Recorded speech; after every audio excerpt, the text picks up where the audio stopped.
اور مچھلی والے کو جب وہ غصے سے بھرا ہوا چلا گیا بس اس نے سمجھا کہ ہم اس پر گرفت نہ کریں گے، تو اس نے اندھیروں میں پکارا کہ تیرے سوا کوئی معبود نہیں، تو پاک ہے، یقیناً میں ظلم کرنے والوں میں سے ہو گیا ہوں۔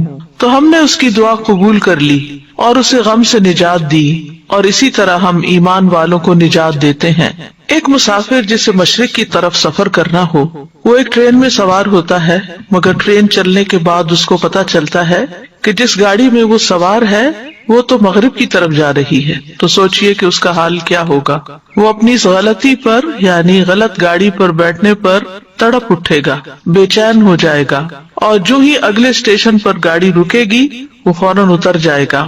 مومن کا بھی یہی حال ہوتا ہے، جب اس سے کوئی ایسی غلطی ہو جاتی ہے جو اسے صراط مستقیم سے ہٹا دیتی ہے، وہ کسی دوسرے راستے پر چل دیتا ہے جو آخرت میں نقصان دینے والا ہے، تو وہ تڑپ اٹھتا ہے، نہایت شرمندہ ہو کر اپنے رب کے حضور گڑ گڑا کر اپنی غلطی کا اعتراف کر کے دوبارہ سیدھے رستے پر آ جاتا ہے۔ مومن وہی ہے جو غلطی کر کے پلٹ آئے، توبہ کر لے، اپنے رب کو راضی کر لے، حتیٰ کہ رب اس سے راضی ہو جائے۔ دعا کی قبولیت کے لیے لازمی شرط ہے کہ آدمی سنجیدگی اور توجہ سے دعا مانگے، پورے دل سے مانگے اور اپنے قول و قرار پر غور کرے، اور جب انسان کے دل اور زبان میں موافقت پیدا ہو جاتی ہے تو دعائیں قبول ہونے لگتی ہیں، مشکلات حل ہو جاتی ہیں، رنج و غم سے نجات مل جاتی ہے۔ وَظَنُّونِ إِذْ ذَهَبَ مُغَاضِبًا فَظَنَّ أَن لَّن نَّقْدِرَ عَلَيْهِ فَنَادَىٰ فِي الظُّلُمَاتِ أَن لَّا إِلَٰهَ إِلَّا أَنتَ لا الہ الا انت سبحانک انی کنت من الظالمین فاستجبنا له ونجیناہ من الغم وکذالک ننجی المؤمنین۔ یہ آیت جو آپ کے سامنے پڑھی گئی ہے، لا الہ الا انت سبحانک، اس آیت کو آیت کریمہ بھی کہا جاتا ہے۔ یہ سورۃ الانبیاء کی آیت نمبر 87 ہے۔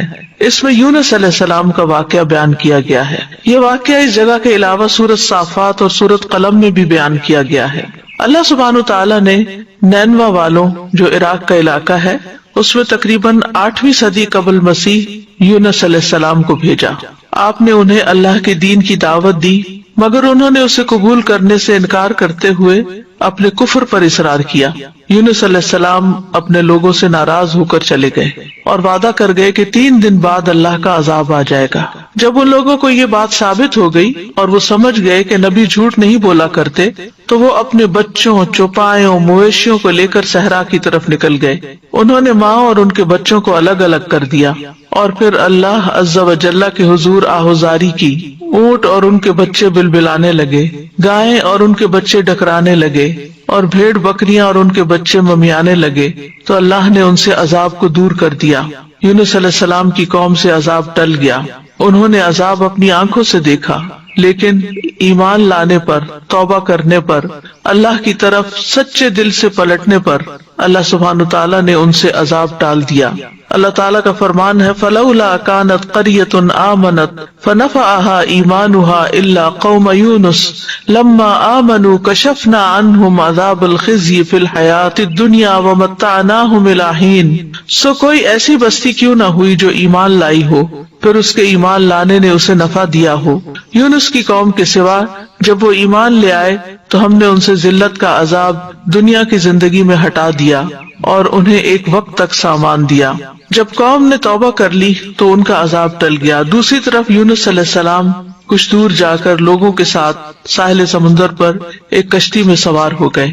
جو ہی کشتی میں سوار ہوئے کشتی ڈگمگانے لگی اور لوگوں کو غرق ہونے کا خطرہ پیدا ہو گیا، تو انہوں نے قرعہ اندازی کی کہ ایک آدمی کو کشتی سے نکال دیں تاکہ اس کا بوجھ ہلکا ہو جائے۔ قرعے میں یونس علیہ السلام کا نام نکلا، مگر انہوں نے اپنے آپ کو کشتی سے نکالنے سے انکار کر دیا۔ انہوں نے دوبارہ قرعہ اندازی کی، پھر آپ ہی کا نام نکلا، حتیٰ کہ جب تیسری بار قرعہ اندازی کی گئی تو پھر بھی آپ ہی کا نام نکلا۔ اللہ سبحانہ تعالیٰ کا سلسلے میں فرمان ہے فَسَاهَمَ فَكَانَ مِنَ الْمُدْحَضِينَ، پھر وہ قرعہ میں شریک ہوا تو ہارنے والوں میں سے ہو گیا، قرعہ ان کے نام نکل آیا۔ یہ دیکھ کر یونس علیہ السلام کھڑے ہو گئے، انہوں نے کپڑے اتارے اور دریا میں چھلانگ لگا دی۔ ابن مسعود رضی اللہ عنہ کہتے ہیں کہ اللہ سبحانہ تعالیٰ نے بحر اخضر سے ایک مچھلی کو بھیجا جو دریاؤں کے پانی کو پھاڑتی ہوئی پہنچی۔ اس نے اس وقت یونس علیہ السلام کو نگل لیا جب انہوں نے کشتی سے چھلانگ لگائی تھی، یعنی جو ہی انہوں نے سمندر میں چھلانگ لگائی فوراً ایک مچھلی نے ان کو ہڑپ کر لیا۔ اللہ سبحانہ و تعالیٰ نے اس مچھلی کی طرف وحی نازل فرمائی تھی کہ تو نے یونس علیہ السلام کی گوشت کو نہیں کھانا، نہ ہی ہڈی کو نقصان پہنچانا ہے، کیونکہ یونس تیرے لیے رزق نہیں بلکہ تیرا پیٹ اس کے لیے محض قید خانہ ہے۔ دیگر آیات میں بھی اس واقعے کی تفسیر ملتی ہے، وَإِنَّ يُونُسَ لَمِنَ الْمُرْسَلِينَ إِذْ أَبَقَ إِلَى الْفُلْكِ الْمَشْحُونِ فَسَاهَمَ فَكَانَ مِنَ الْمُدْحَضِينَ فَالْتَقَمَهُ الْحُوتُ وَهُوَ مُلِيمٌ۔ اور بلا شبہ یونس یقیناً رسولوں میں سے تھا، جب وہ بھری ہوئی کشتی کی طرف بھاگ کر گیا، پھر وہ قرے میں شریک ہوا تو ہارنے والوں میں سے ہو گیا، پھر مچھلی نے اسے نگل لیا اس حال میں کہ وہ مستحق ملامت تھا۔ دوسری طرف ان کی قوم کے کثیر تعداد لوگوں نے ایمان قبول کر لیا۔ تو بہرحال اس آیت میں اللہ سبحانہ وتعالی خوبصورت انداز میں یونس علیہ السلام کا قصہ بیان کرتے ہیں۔ وَذَنُّونَ، اور نون والا، نون عربی میں کہتے ہیں ہوت کو، یعنی مچھلی کو، اس کی جمع ہوتی ہے نینان اور انوان، اور ان کا نام یہ کس لیے پڑا؟ کیونکہ مچھلی نے آپ کو نگل لیا تھا، اور اس نے تو اللہ کے حکم سے ہی نگلا تھا، تو اللہ سبحانہ وتعالیٰ نے اپنے بندے یونس علیہ السلام کو خوبصورت ذکر اور اچھی تعریف کے ساتھ یاد کیا اور کہا کہ اور مچھلی والا، یعنی یہ بھی ایک پیار کا انداز ہے۔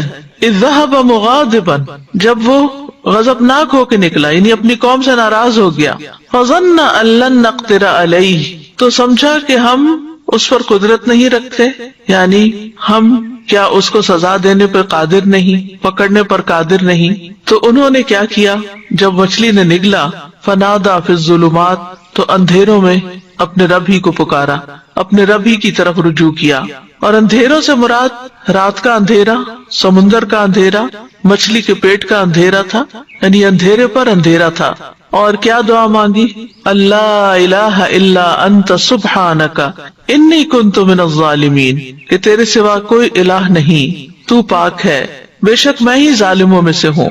تو یونس علیہ السلام نے اللہ تعالیٰ کو ان کی کامل الوہیت کا اقرار کرتے ہوئے پکارا، اللہ کی ذات کو ہر نقص، ہر عیب، ہر آفت سے منزہ اور پاک قرار دیا، اور اپنے ظلم اور جرم کا اعتراف کر لیا، انی کنت من الظالمین کہہ کر اپنے آپ کو ظالم قرار دیا۔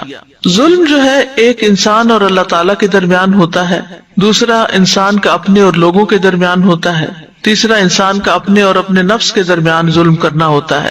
تو بہرحال جب انہوں نے اپنی غلطی کا اعتراف کیا تو اللہ تعالیٰ فرماتے ہیں نیکسٹ آیت میں، فَاسْتَجَبْنَا لَهُ، تو ہم نے اس کی دعا قبول کر لی۔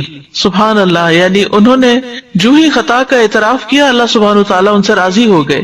وَنَجَّيْنَاهُ مِنَ الْغَمِّ، اور ہم نے اس کو غم سے نجات دی۔ وَكَذَلِكَ نُنْجِي الْمُؤْمِنِينَ، اور ہم مومنوں کو اسی طرح نجات دیتے ہیں۔ تو یہاں دراصل مومنوں کو ایمان لانے، اس پر ثابت قدم رہنے اور اس دعا کو زیادہ سے زیادہ پڑھنے کی ترغیب دی جا رہی ہے، کیونکہ وہ جان چکے ہیں کہ یونس علیہ السلام کو اس کلمے کی وجہ سے نجات ملی تھی، اور یہ ہر اس مومن کے لیے خوشخبری ہے، وعدہ ہے جو کسی بھی تکلیف اور غم میں مبتلا ہو جائے تو وہ ان الفاظ کے ساتھ اپنے رب کو پکارے تو رب ضرور اس کو اس تکلیف سے نجات دے گا، کیونکہ یہ رب کا وعدہ ہے۔ کذالک ننجی المؤمنین، ہم اسی طرح بچائیں گے، نجات دیں گے مومنوں کو، یعنی جو بھی یہ طریقہ اختیار کرے گا اللہ تعالیٰ اس کی تکلیف کو دور کر دے گا، اس کی تکلیف کم کر دے گا، جیسا کہ اللہ تعالیٰ نے یونس علیہ السلام کے ساتھ کیا۔ تو اس آیت میں اس بات کی دلیل ہے کہ تحلیل یعنی لا الہ الا اللہ کا پڑھنا اور تسبیح سبحانہ کا پڑھنا ہر غم کو دور کر دیتے ہیں، تکلیفوں اور پریشانیوں سے نجات دیتے ہیں۔ تو جو شخص اللہ کی کتاب پر ایمان لائے اس کے لیے یہی مناسب ہے کہ وہ اس دعا کو سختیوں میں اپنی پناہ گاہ بنائے اور خوشحالی میں اس کو اپنی سواری بنائے، اس وعدے پر بھروسہ کرتے ہوئے جو اللہ نے مومنوں کے ساتھ کیا ہے کہ وہ اس دعا کے پڑھنے والے کو قبولیت میں یونس علیہ السلام کے ساتھ ملا دیں گے، یعنی جیسے ان کو نجات ملی انہیں بھی مل جائے گی۔ یونس علیہ السلام سے ایک خطا ضرور ہوئی، لیکن انہوں نے اس کا اعتراف کیا تو اللہ سبحانہ تعالیٰ نے ان کو دوبارہ چن لیا۔